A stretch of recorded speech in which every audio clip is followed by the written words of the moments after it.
찰리 채플린이라고 하는 그 희극 배우를 아시지요? 그가 그런 말을 했어요. 인생은 가까이서 보면 비극이지만 멀리서 보면 희극이다.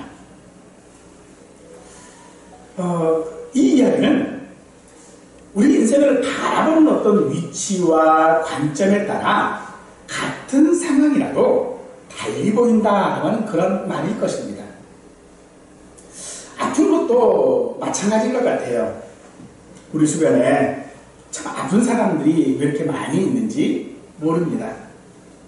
그런데 그 아픈 것이 자신이나 혹은 가족이 아픈 것과 가까이 있는 어떤 지인이 아픈 것을 느끼는 그 감정들은 분명 다르지요. 어쨌든 똑같은 병이라 할지라도 똑같은 아픔이라 할지라도 자기 일이 돼봐야 사실은 이해할 수 있는 것이고요. 또 심지어 내가 같은 아픔을 가졌다 할지라도요, 그 아픔을 가지고 있는 다른 사람들을 이해하지는 못합니다. 왜냐하면 모든 아픈 사람들에게는요, 그 누구에게도 사실 꺼내놓을 수 없는 자기 자신만의 내면에 그런 치열한 갈등과 고뇌들이 있기 때문일 것입니다. 그래서 우리는 그런 고민들을 하고 그렇게 아파하고 그런 삶 가운데 있는 사람들을 볼 때마다 저는 가끔 그런 생각들을 하게 됩니다. 저 사람에게 하나님은 도대체 어떤 분일까? 이 생각은 과연 저 사람의 인생 가운데에 하나님이라고 하는 분이 차지하는 영향력이 무엇이냐 하는 것이죠.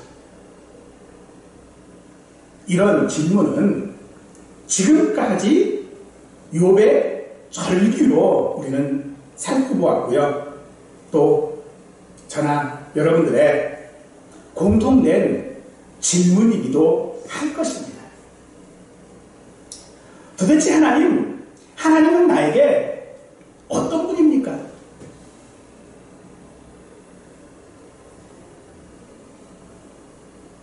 이 질문에 대한 답이 무엇인지를 오늘 한번 생각해 보았으면 합니다. 오늘 욥기 18장은요, 빌닷이 이 악인은 결국 심판을 통해서 그 인과응보를 받아 멸망한다라고 하는 말입니다. 그가 처음에 했던 말과 다르지 않고 오히려 그 내용을 설득하는 것이 아니라 더 강하게 소리를 높여서 지적하고 있는 것입니다. 악인은 자기 올무에 걸릴 것입니다. 모르드게를 다 죽이려고 자기 집들의 높은 장면을 만들었던 하만은 자신이 거기에 달려 죽었습니다.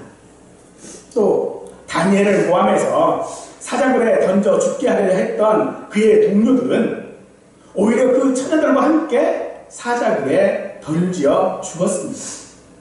그러니 우리는 하나님의 섭리에 불평하거나 대항하거나 하지 말고 순응해야 하고, 악인은 필연적으로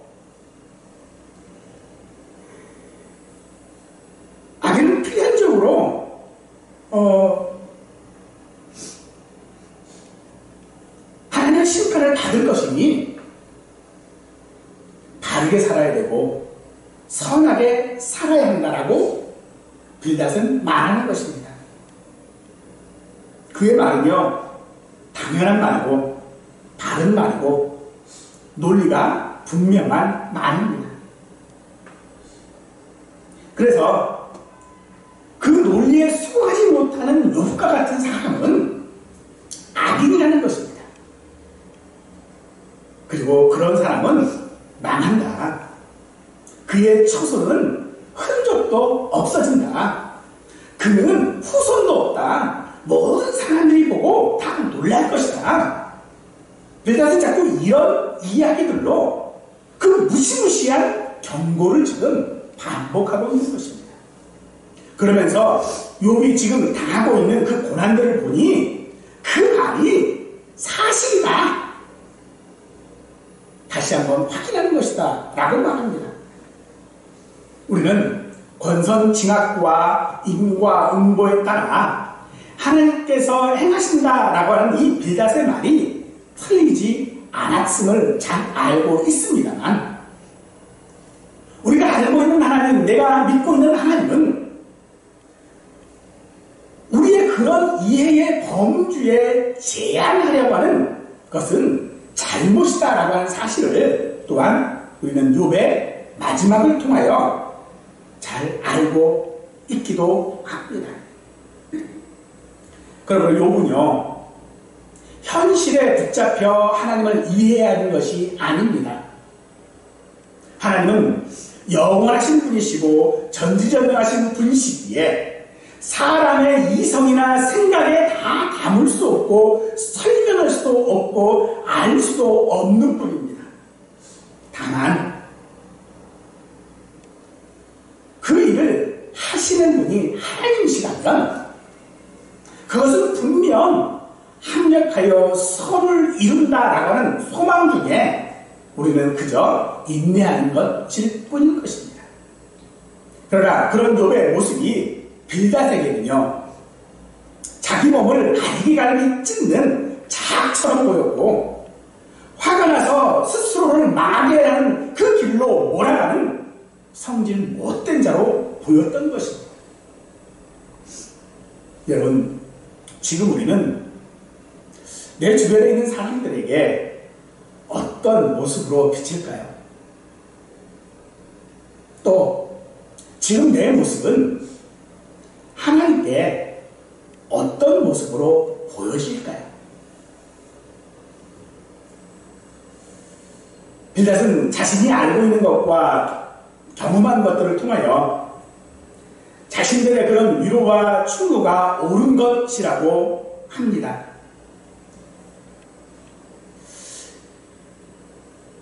바로 인과응보이지요. 우리 기독교와 세상 윤리에서 옳고 그른 것은 별 차이가 사실은 없습니다. 차이가 있다면 그 옳은 것을 옳게 만드는 능력이지요.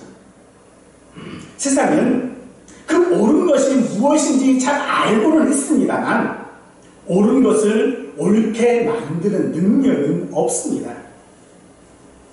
사람들에게도 없습니다. 예수를 믿는 우리에게도 없습니다. 옳은 것을 옳게 만드는 능력은 오직 우리 하나님의 능력인 줄 믿으시기 바랍니다. 우리는 옳은 것을 제시하고 상대방을 평가하고 판단할 수는 있겠지만 그 사람을요 바꾸지 못합니다. 선악을 분별할 지식은 있으나 그 선을 행할 능력이 우리에게는 없다라는 것입니다. 로마서 7장 14절 이하의 말씀을 보면 우리가 율법은 신령한 줄 알거니와 나는 육신에 속하여 죄 아래 팔렸도다. 내가 행하는 것을 내가 알지 못하노니 곧 내가 원하는 것을 행하지 아니하고 도리어 미워하는 것을 행하리라.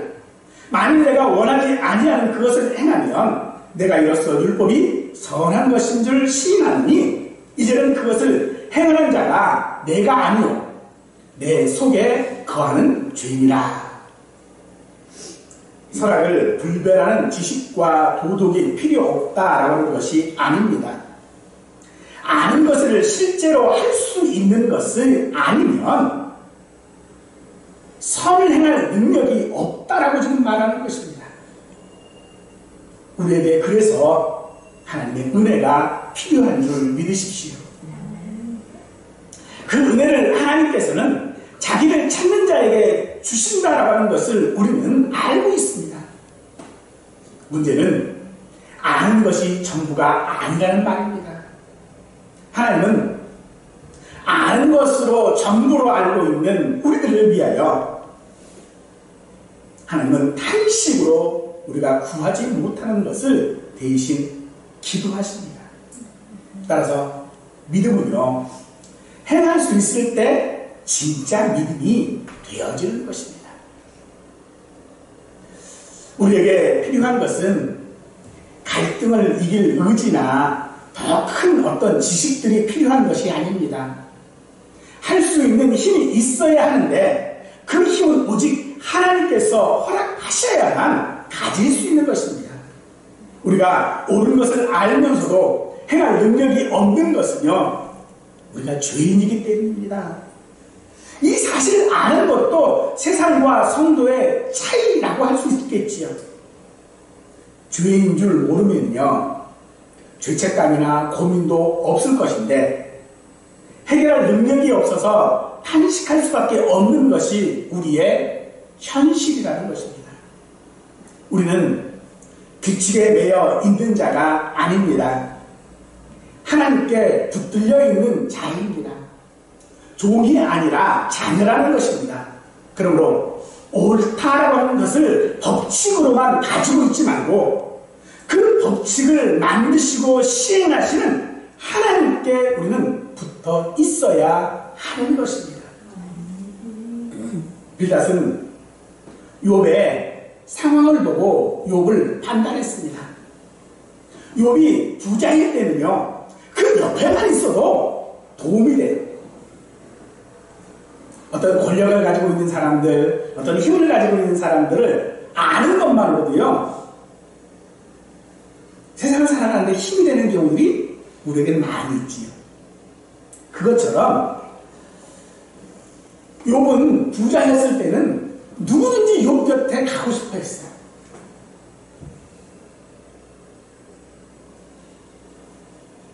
지금의 욥은요, 하나님께 징벌을 받는 자로서 행여 그 옆에 갔다가 불똥이라도 튀길까봐 그 옆에 안 갑니다.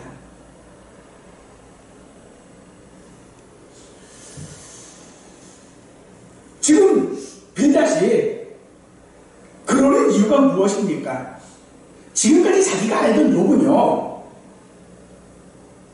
부자였을 때의 욥은 범죄자가 아니었습니다. 죄 지을 만한 그런 사람이 아니었어요. 그런데 지금 상황을 보니 이거 분명 그가 죄 지은 거라는 거예요.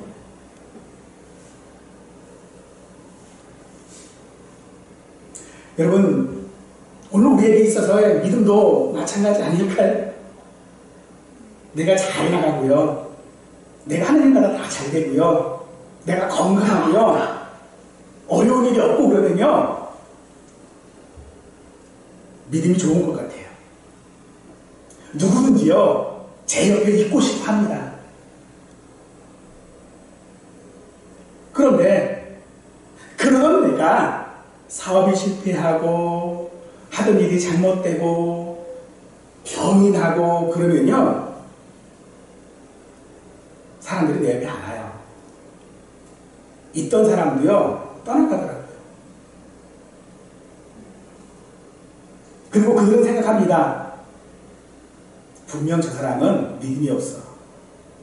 저 하나님 앞에 징벌받는 거야. 그런 빌닷의 말이 정말로 맞는 말이라면요, 이 말은 그 말을 하고 있는 빌닷 자신도 해당되어지는 말일 것이고 그 자신도 망해야 하는 것입니다. 그래서 예수님께서는 그런 사람들을 향하여 이렇게 말씀하셨어요. 마태복음 7장 5절 말씀입니다. 외식하는 자야, 먼저 내 눈 속에서 들보를 빼어라. 그 후에야 밝히 보고 형제의 눈 속에서 티를 내리라. 티는요, 아주 작은 겁니다.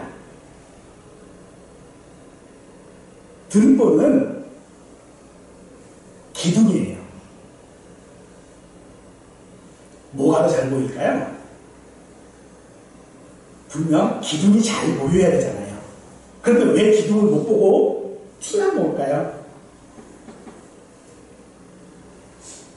자기가 그 기둥이기 때문이에요. 자기가 자기를 못 보는 겁니다.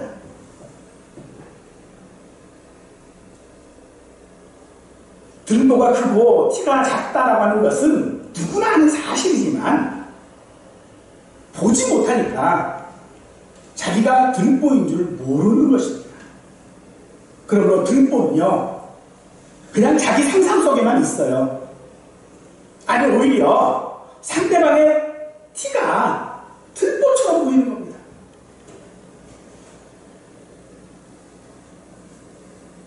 그래서 상대방이 조금만 뭐하면 그걸 크게 보는 거죠.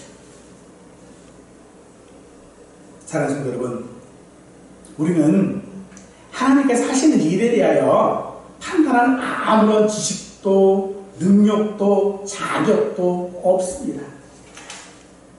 그러므로 오늘 우리가 상대의 티를 보신다면 저 사람 분명 이랬을 거야 라고 하는 생각이 본인에게 드신다면요, 사랑하는 성도 여러분, 하나님의 그하신 은혜를 구하시기 원합니다. 하나님의 그 그하신 은혜만이 내 자신이 들보인 것을 깨닫게 될 줄로 믿습니다. 우리가 하나님의 자녀라고 하는 사실, 그것은 하나님과 우리의 관계가 옳고 그름이나 혹은 창조주와 피조물의 관계를 뛰어넘는 어떤 관계라고 하는 그런 말입니다. 이 관계는 우리의 이해를 요구하거나 어떤 대가가 있어야 하는 것도 아닙니다. 우리는 이 관계를요, 인격적 관계라고도 말합니다. 이 관계는 기계적이지 않습니다. 이 관계는 유기적입니다. 그리고 이 관계를 성경은요, 하나님은 사랑이시니라 라고 하는 말로 요약하고 있습니다. 고린도전서 13장 1절에서 3절의 말씀을 보면, 내가 사랑의 반응과 천사의 말을 할지라도 사랑이 없으면 소리하는 구리와 울리는 괭거리가 되고, 내가 이해하는 능력이 있어 모든 비밀과 모든 지식을 알고 또 산을 옮길 만한 모든 믿음이 있을지라도 사랑이 없으면 내가 아무것도 아니요, 내가 내게 있는 모든 것으로 구제하고 또의 몸을 불사르게 내어줄지라도 사랑이 없으면 내게 아무 유익이 없느니라 라고 말씀하고 있는데, 이 사랑은 진심이나 희생이나 열정으로 대체할 수 없는 것입니다. 즉, 사랑은요, 십자가를 지는 것이라는 것입니다. 또 어떤 능력이나 어떤 능력이 이 사랑을 대신할 수 없습니다. 사랑이 없으면 능력은요, 아무것도 아니라는 말입니다. 능력은 어떤 것보다도 더 높은 위치를 말합니다만, 그래서 그 힘으로 굴복하게 만드는 것입니다. 그러나 사랑은요, 요구하는 것이 아니라 자원하는 것입니다. 하나님이 사랑이시라는 것은 그래서 우리에게 힘이 있어도 혹은 힘이 없어도, 물질이 있어도 물질이 없어도, 잘났거나 못났거나 똑똑하거나 바보여도, 순종하거나 불순종해도 하나님은 우리 아버지시다라고 하는 말이 하나님은 사랑이시다라고 하는 말입니다. 여러분들, 숫자를 알고 더하기 빼기를 할 수 있고 구구단을 외운다고 해서 수학은 잘하는 게 아니지요. 글자를 읽을 수 있다고 해서 문장의 의미를 다 이해할 수 있는 것도 아닌 것처럼, 세상의 도덕이나 혹은 성경의 역사적인 사실들을 알고 성경 구절들을 암기한다고 해서 믿음이 있는 것이 아닙니다. 우리에게 있어서의 믿음은요, 하나님을 아는 것입니다. 하나님이 나에게 어떤 하나님인지, 저 사람에게 하나님이 어떤 하나님인지 아니라 나에게 하나님이 어떤 하나님이신지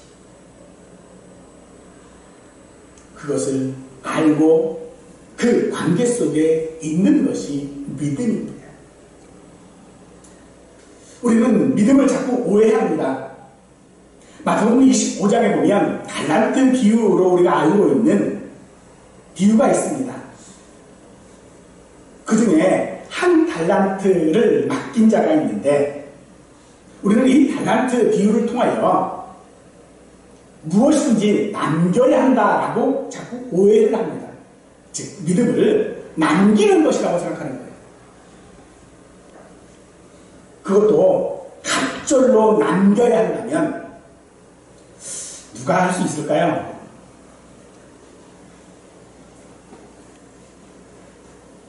지금 누군가가 나에게 투자를 하면 갑절로 내가 주겠다 그러면 여러분들 그거 믿고 투자하시겠어요? 절대 투자 못해요. 왜냐면 그렇게 남길 수가 없거든요. 많이 남겨야 뭐 1%, 2%지 갑절? 절대 불가능합니다. 그러므로 한 달란트 받은 사람이 그 주인에게 책망받는 것은요 남기지 못해서가 아니라는 것이죠. 그럼 왜 책망받았습니까? 바로 알고도 행하지 않았기 때문입니다. 그런 24절에서 당신은 굳은 사람이라 식지 않은 데서 거두고 해치지 않은 데서 모르는 줄을 내가 알았으므로 무서워 감추었다라고 말하죠. 이 말은요 사실 자기 자신은요 자기가 할 수 있는 최선을 다해서 일했다는 겁니다. 그래서 자신은 당당하고 떳떳하다라고 지금 말하고 있는 것입니다. 그러나 주인이 그 종을 책망한 것은요 사실을 가지고 책망한 것이 아닙니다. 그가 열심히 했다는 것을 가지고 책망하는 것이 아니라 자기와의 관계를 말하고 있는 것입니다.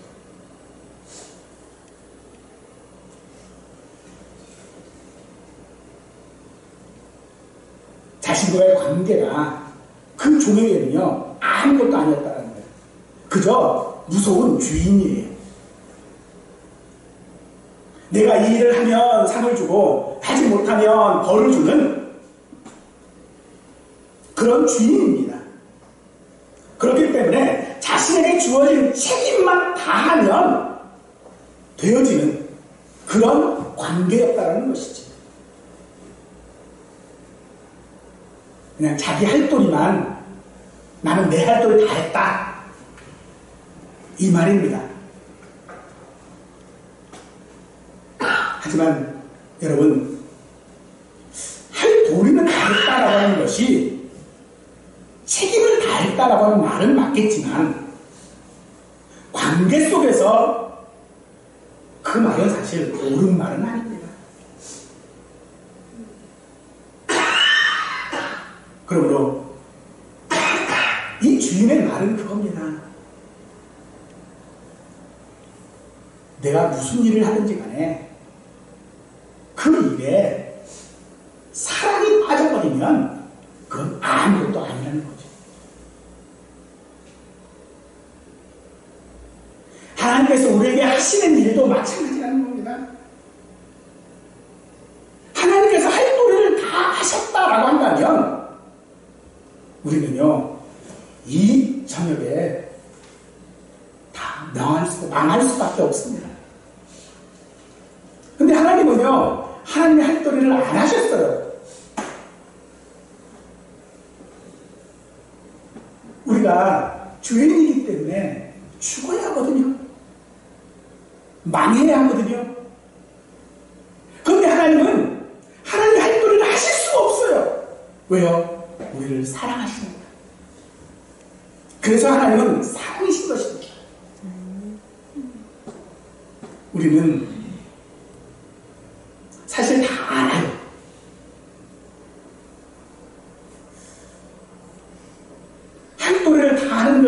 문제가 아니라 그 안에 사랑이 있어야 된다는 것을 알아요. 그런데 그렇게 못해요. 그래서 욕먹고 사는 게 인생이라는 것을 우리는 압니다. 욕먹을 수밖에 없는 인생이 우리 인생입니다. 그런 우리 인생을 하나님은 사랑하신다는 것입니다.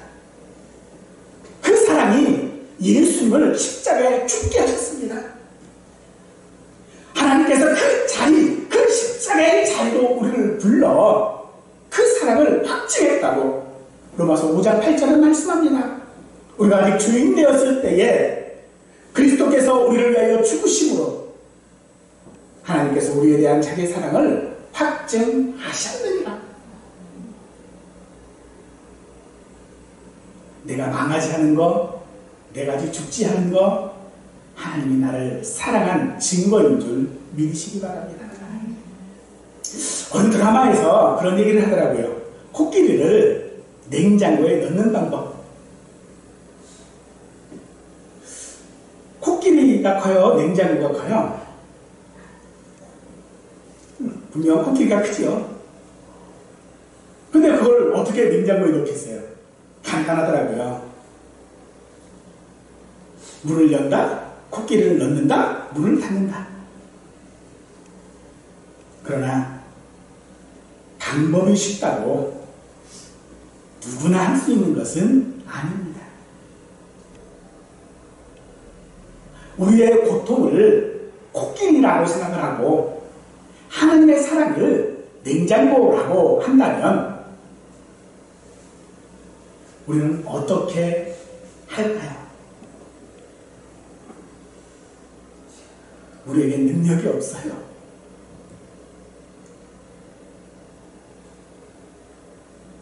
우리의 고통이 코끼리니까 그 냉장고를 들어갈 방법이 없잖아요.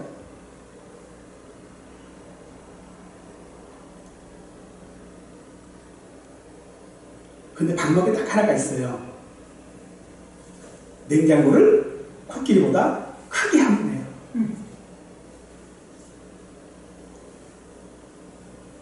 하나님의 사랑이 그런 사랑인 줄 믿으시기 바랍니다. 아무리 우리의 고통이 커도, 아무리 우리의 슬픔이 커도 하나님은 우리의 그 큰 코끼리 같은 고통도 그보다 더 큰 사랑으로 담으시는 줄 믿으시기 바랍니다. 그래서 우리는 하나님의 그런 자비하시고 긍휼하신 은혜를 바랄 뿐인 것입니다.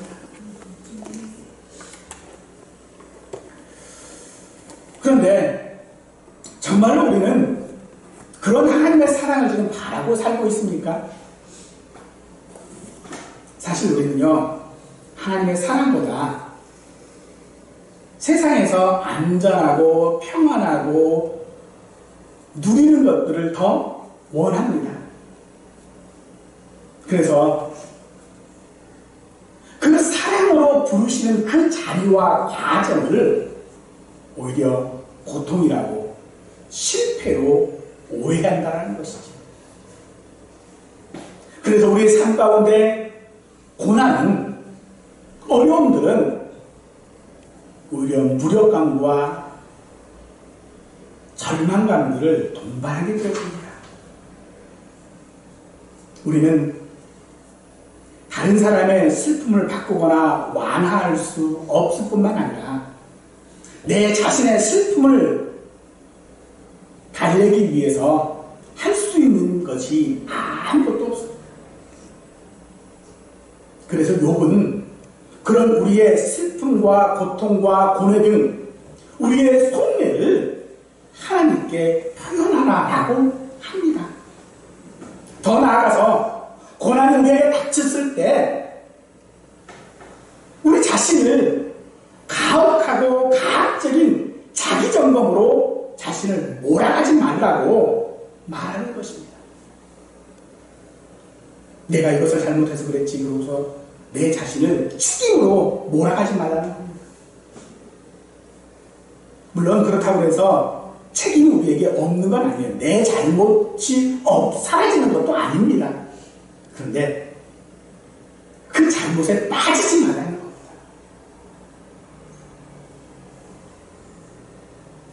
또한 우리의 슬픔을 매도로 단단히 묶어서 그 고통에서부터 끌어내겠다고도 하지 마십시오.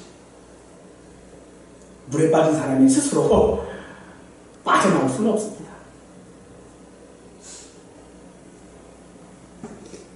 그것을 책임져 주시고 끌어내 주시는 분은 하나님이십니다.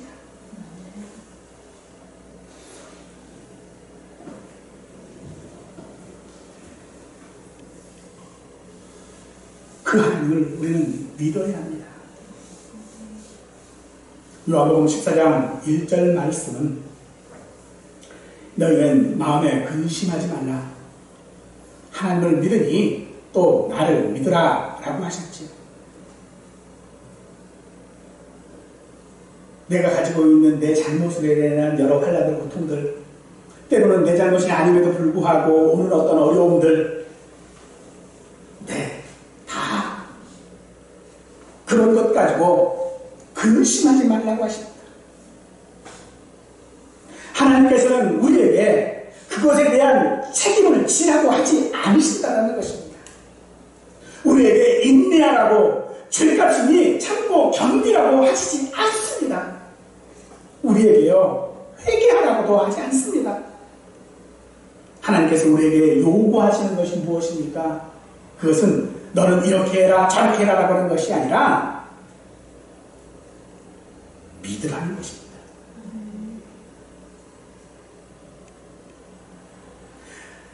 우리에게 믿으라고 하는 것은요, 우리가 책임지고 감당해야 할 것들을 이미 십자가에서 감당하셨기 때문입니다. 사실 우리는 그럴 만한 자격이나 능력도 없습니다. 마치 엄마 도와준다고 부엌을 엉망으로 만드는 아이와 같습니다. 오늘 우리의 삶은요, 그래 내가 무엇이라도 해서 좀 하나님을 좀 도와야지, 아니면 내가 이렇게라도 하면 하나님께서 좀 도와주시겠지 하는 것 때문에 뭐라도 하려고 해요. 그런데 하나 할수록 어떻게 돼요? 부엌이 엉망이 되어버리는 거예요.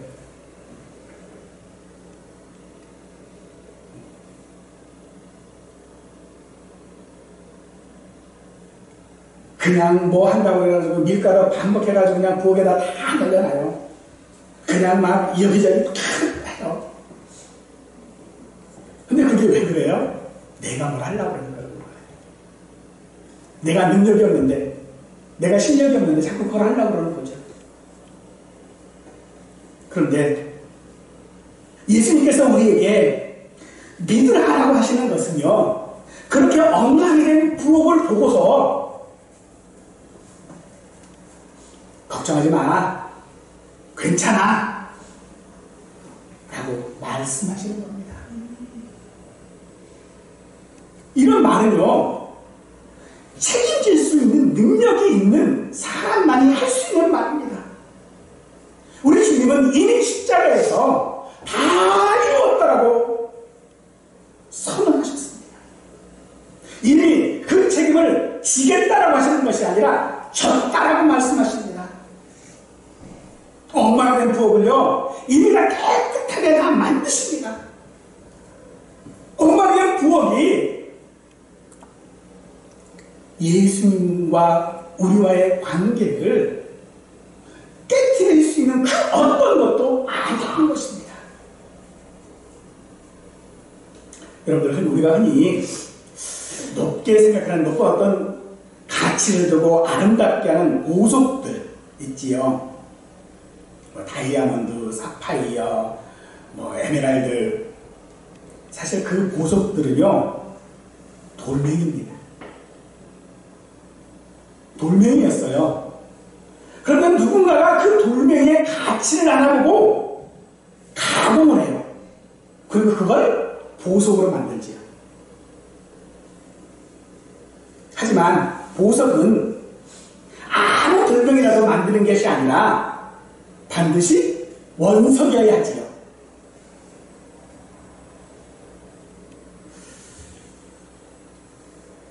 하나님께서 우리를 사랑하시는 것이 우리 안에 어떤 가치가 있고 우리 안에 어떤 아름다움들이 숨겨져 있고 내 안에 무엇이 있고 해서 그 가치 때문에 우리를 사랑하시는 것이 아니었습니다. 우리는요, 그런 원석이 아니라 정말로 자갈로도 쓰지 못하는 그냥 그런 돌멩이입니다. 그런 돌멩이 같은 우리를 하나님은 가장 귀한 가치로 여기시고 찾으십니다. 그리고 마침내 찾아서 보석으로 만드는 과정이 지금의 우리 상황인 줄 믿으시기 바랍니다. 하나님께서 왜 우리에게 고난을 허락하시는가? 도대체 하나님이 나랑 무슨 상관이 있기에 내게 이런 일들을 하시는가? 발에 차이고 굴러다니는 그냥 그런 돌멩이인 우리 인생을 가공하시는 것이 바로 지금의 고난입니다. 하나님께서는 우리를 하나님의 가장 귀한 보석처럼 아끼시고 사랑하십니다. 그러므로 지금 우리의 처지는 결과가 아니라 과정이라는 것입니다. 사람을 외모나 재산이나 지위를 가지고 판단할 수 없는 것처럼 지금 우리의 상황으로 나 자신의 가치를 판단하지 마실 수 않게 축원합니다. 빌닷은 욥이라는 한 사람이 자기 자신과 얼마나 치열한 싸움을 하고 있는지 관심도 없고 알지도 못했습니다. 그래서 욥의 겉모습들만을 보고 그를 판단했고 그를 질책하고 그를 야단쳤지만 우리 하나님은 그러시지 않습니다. 우리 하나님은 우리를 아시는 분이기 때문에 그렇습니다. 가장 깊은 고통 속에 있는 욥은 가장 필요한 것을 주시는 이상적인 친구로서 하나님을 소개하고 있습니다만 하나님은 욥이 하나님을 비난할 때도 또 하나님을 향하여 분노할 때도 아무런 가림막도 없이 그냥 다 들어주십니다. 하나님은 욥의 그릇되고 오해로 빚은 불평에도 다 받아주십니다. 하나님은 비꼬거나 비하지 않으시고 판단하시지도 않으십니다. 하나님은 욥의 분노, 슬픔, 의심, 좌절이 완전히 소진될 때까지 그냥 그 곁에 계시기로 하셨습니다. 그리고 그의 아픔을 안아주셨습니다.